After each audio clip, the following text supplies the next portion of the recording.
Magandang araw po sa inyong lahat, lalo na sa ating mga pinuno, kawal at kawani ng Hukbong Katihan ng Pilipinas. Ako po si Father Dion ng Post-Catholic Churchline ng Headquarters and Headquarters Support Group, Philippine Army. At ito po ang Salita ng Diyos, ang ating gabay. Ngayon po ay Thursday, May 22, 2025, ng ikalimang linggo ng pagkabuhay. Sinabi po ni Jesus sa Ebanghelyo sa araw na ito, "Manatili kayo sa aking pag-ibig, upang mapasa inyo ang aking kagalakan at malubos ito sa inyo." Ang buhay militar o anumang serbisyo publiko ay hindi madali. Araw-araw, may mga utos na kailangang sundin. May mga responsibilidad na hindi pwedeng takasan.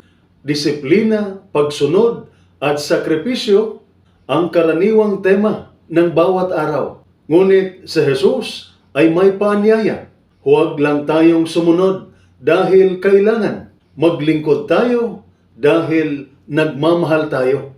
Kapag ang ugat ng ating paglilingkod ay pag-ibig, nagbabago ang pananaw natin. Ang mahirap na trabaho ay naging makahulugan. Ang mga sakripisyo ay nagiging kusang loob. Ang pakikitungo sa iba nagiging mas maunawain at mapagmalasakit.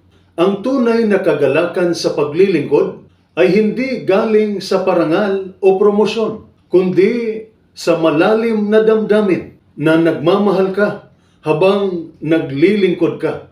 Kaya tanungin ang sarili, ginagawa ko ba ito dahil kailangan o dahil nagmamahal ako? Minsan, kailangang magsimula sa tungkulin, ngunit sa biyaya ng Diyos, matuto tayong magmahal sa mga ginagawa natin at sa mga pinaglilingkuran natin. Ito po ang salita ng Diyos, ang ating gabay. Manalangin tayo.